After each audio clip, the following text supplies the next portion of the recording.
It's not looking good. Gamers Table Independent Edition. Did you read the book, Cooking with Craig, Magic with Chris, the game design series, Game On? If you want to help keep us on the air, you want to keep seeing more shows like this, hey, click on the link. It's going to be all throughout the entire show. And go take a check out, see if maybe one of the perks is something that you'd be interested in. Anyone who has donated already, thank you very much, and your money is going to go towards keeping the shows on the air.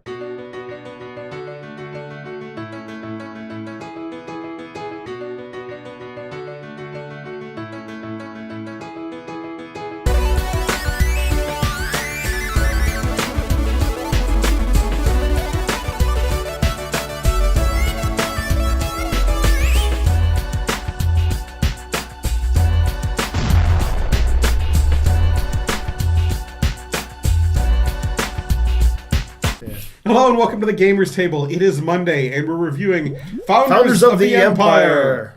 This is boils down to it, a very simple tile placement game. 300 years before the Common Era, the shores of the Mediterranean Sea are inhabited by dozens of peoples, but only one of these nations is destined to found a great civilization that will spread from Egypt to Britannia.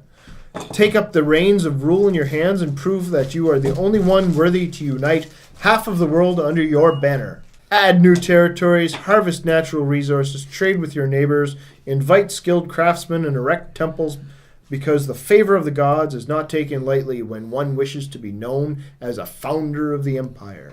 Trade with your neighbors? You mean, I want that? Okay.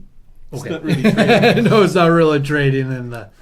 You start out by dealing everybody, setting all the piles in stacks based on their color of their backs. Mm-hmm. And then everybody gets some given out to them of the green ones, depending on how many players. It goes around, you select, and then it comes back, so you don't actually... The guy who's last on the selection actually is first and last and first. It's kind of weird. Kind of like Settlers of Catan. You go 1, 2, 3, 3, 2, 1. Yeah. But then after that, you'll flip, your options are to put tiles in your home, then you must flip a tile, and then you must take a tile. Hey, let's have a look at these tiles in Component Vision. We got purple tiles. We got green tiles. We got blue tiles. We got red tiles. And we got different tokens. And the rule book and the fancy box. Yes, the rule book is in it comes in several different languages. I like the artwork on the box. That was pretty good. These Russian guys do. It's different. It's neat. I'm glad they went to a bigger box than the ones they were using before. Ones like for Evolution and stuff, for that little slidey box. This is the bigger, the more telescoping box. Yeah. I like There's a lot of green on there. I'm sure it's going to look kind of weird on there. Ooh. Anyway. So you get tiles of whatever type. The green ones here are the starting go tiles. And they have... wow, these are going to be so hard for you to see. I'm sorry. They have different types of resources on them. This particular one has stone and water. This one also has stone and water. That's so much Just helpful. Vision for that. Also stone and water. There we go. And like wheat and wood. And Wheaton? No. No. And congratulations on your Kickstarter, your campaign, Will. You're raising a lot of money and could put out some new shows. And after you've arranged those, later on you will get the other ones. And they will show you up in the top corner what they require to build. This particular one requires you to have gold and horses touching somewhere on this tile, adjacent to it. Well, even orthogonally or diagonally. Yeah. Hold on a minute here. Just wanted to remind you about the crowdfunding campaign that's going on right now. And I wanted to point out to you that every one of you that is watching this right now gave the minimum pledge of $5.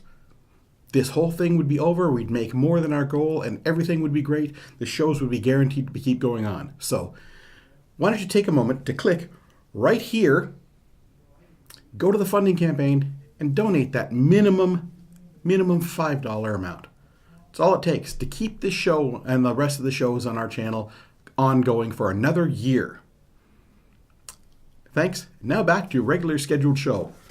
And you can place it anywhere where that requirement is met. After you've done that once, you don't need to worry about those resources being there anymore because things will shuffle around. Yeah, that's pretty much it. If you want to build it, you need to be able to place it adjacent to the resources you need in order to build it. So you got to be mindful how you build your area. You don't want to cut off access to the different resources you might need. There's different powers like Yeah, I was just looking for some of them. I know the one cart. The cart is really handy for. Yeah. See, the cart will, there it is. It's got the purple circle around it. And it'll allow you to link up a bunch of resources. So you don't always have to be adjacent to one particular one. As long as you're adjacent to the group, you can use whichever resource you need in there. And you can't use the same resource tile twice. You got to use separate ones. So, but I don't think there's any in here that require like two of the same resource for, you know, for one particular tile. There you go. You got your victory point tiles on here. You got your purple ones that give you the bonuses and stuff like that. And there's the gold you can use to pay for someone else's resource if you need it. The cart that links up all the resources together. What was the other one? The urn. The warrior. Yeah, and the red ones are all end game victory point tiles, and when all these tiles are gone, that's one of the ways the game can end. You know, right now this game sounds very much like a boring solitaire tile laying game, Chris. Is that really true? Oh no, you can. Well, with the warrior, for example, you can make the person's tile no good anymore. So any of the resources on there are no good. I mean, you could pay a victory point to replace it, but anytime you get a tile with a thing with a purple background behind it, you will get a token. So it's a one-shot use. So the coin, you can use it once, give it to your opponent. I'm using that. You can't have it until your next turn. The cart, you could use it to link up your tiles to make it easier for you to build stuff. And then there's also the urns, which can be a little nasty. They're good for victory points, but they also cover up a resource if you happen to have it in your tableau. Yeah. So if try to use that, get them later on, possibly. You know, if you can help it. You know, but getting them early will eat up the resources, so it's not always a good idea. But if you don't, if that resource is going to get buried in the center where you can't access it anymore, maybe just go grab it. But it's kind of random, though, when you pick one of the urns. They're all face down, so you don't know which one you're getting. So it's kind of a bit of a crapshoot there. But the good thing, I mean, the bad part is it does eliminate that resource because this token goes on top of the resource and it's gone for good. The good part is it's 2 victory points for the end of the game. Yep. So, you know, my tile with the cart here, it's good for moving stuff around, but it's not, well, not for the cart because that's the only one that doesn't do it. But if I cover it over, now I can't use resources, but that's 2 victory points. It wasn't worth any victory points at the end of the game before, so maybe that trade-off is worth it. And you think 2 victory points, that's not worth much. Well, actually, it is in this game. In this game, you can win with very often between 12 and 14 victory points. And it's usually it's fairly generally close. very tight game. It's very deep strategically. You have to keep an eye on what other players are doing, what they can build. Perhaps take something they can build, or there's lots of different ways you can mess around with other players. I mean, there's no, beyond the warrior, there's no direct assault you can do. I mean, you can buy the resource, and they can't use it in the next turn, but I mean, they're getting a victory point, so I'm pretty sure they're happy anyways.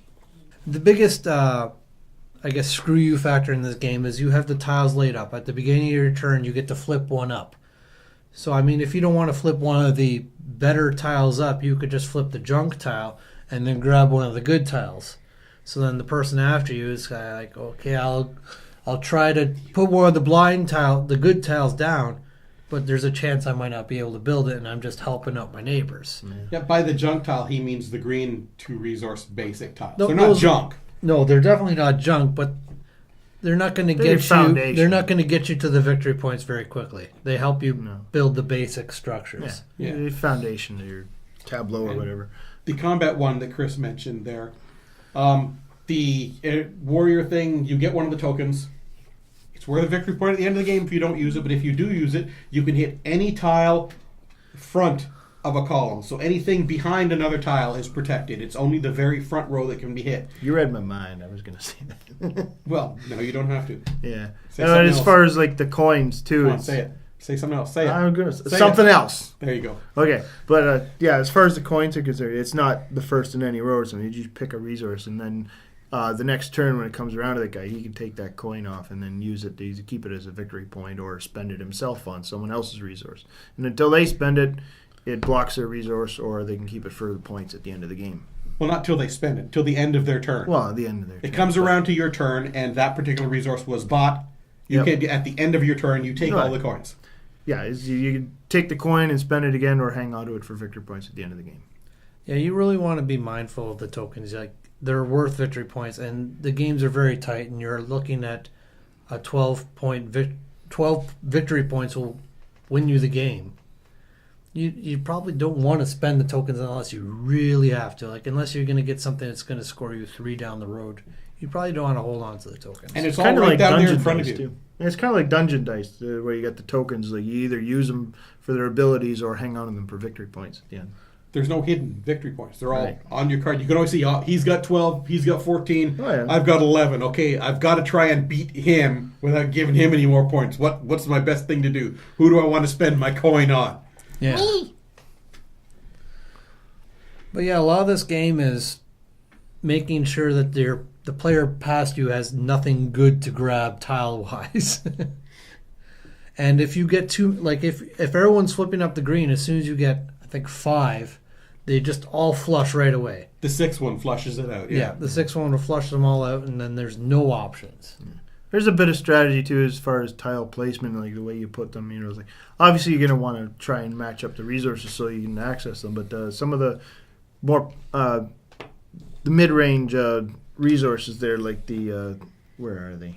Blue ones are not out of the bag. That's Yeah, why they're you not can't- out of. That's why I can't find them. Like the anvils and whatever else The we gold got in is in here, there. And the the horses horses. and the grapes and stuff like that. So, some of those are a little more powerful. They're not the basic resources, so you're trying to access them because they're a little harder to get because you got to use the foundation ones to build up to them.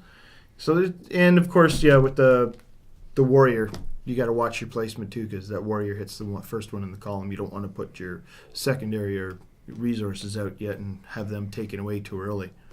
Or put a through victory pointer out. Or yeah, and have that stomped on and taken away from you. That would hurt. Well, it hurts to use a warrior because you're giving up a victory point. And you're taking points away from one person, possibly. Yeah. Wrapping up for Founders of the Empire.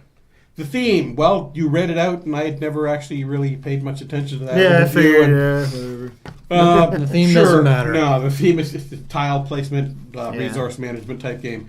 Easy to play, yeah. You stack the tiles up, select some, and then start laying them out.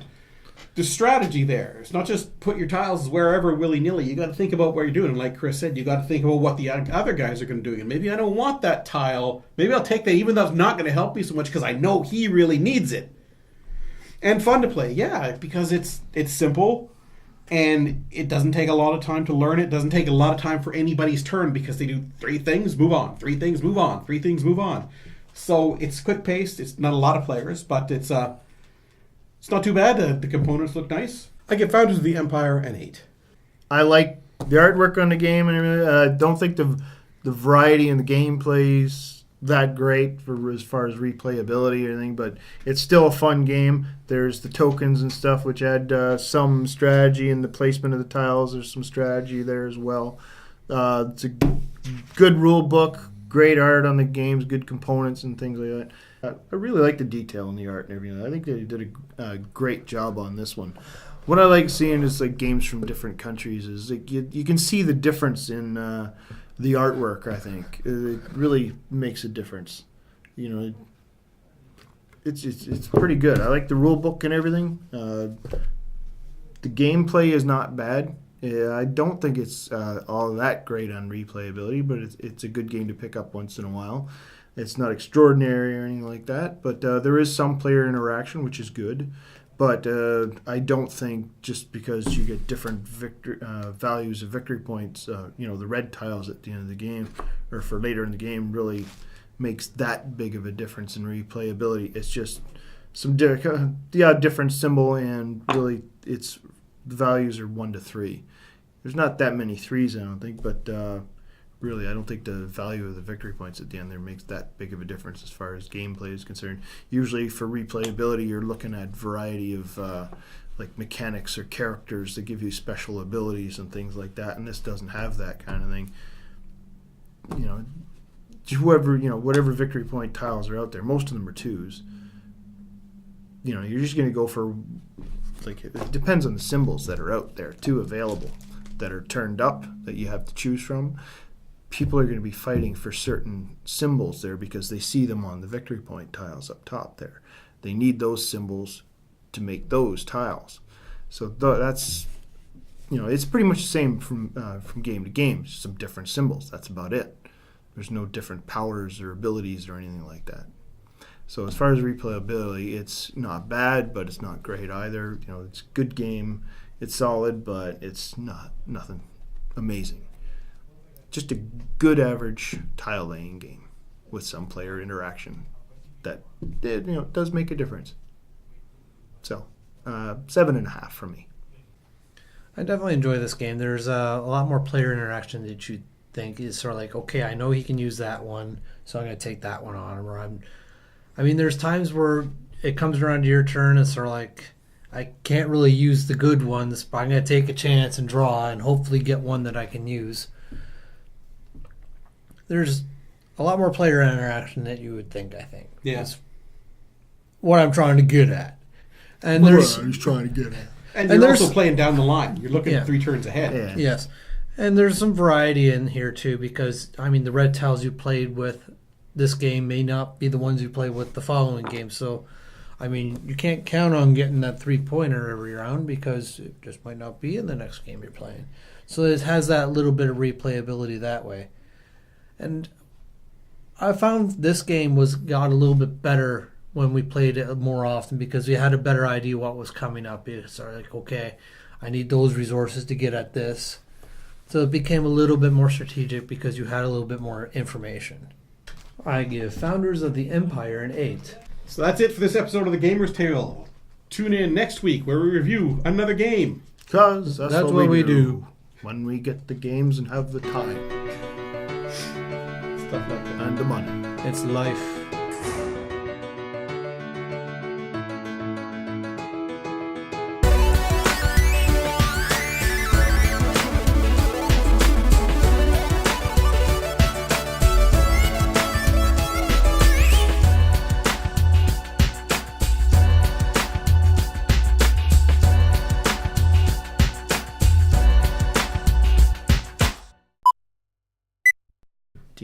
Mid-teens now. Okay, stop talking about Game of All Thrones. right, good. All right. Especially since you haven't seen season 4 yet, bitches. Diggity dog, doobity dop, dibbity doo, scoobity beep bop bum. I give Founders of the Empire an 8. I give Founders of the Empire. What the fuck am I doing?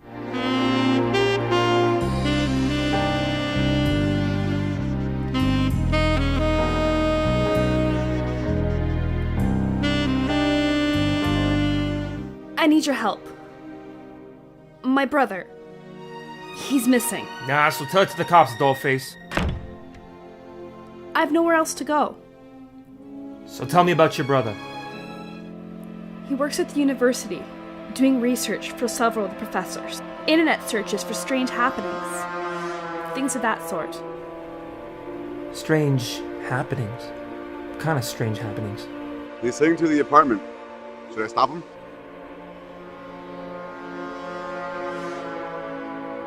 What the hell is this thing? Don't make me come back down here again, Carmichael. You need to back off. Look, Rach, I've got a case. And I need your help. I'm being tailed by lurking strangers and warned off the case by angry cops. He contacted her, just like you said he would. Very well. Perhaps we should lend Mr. Carmichael some assistance ourselves.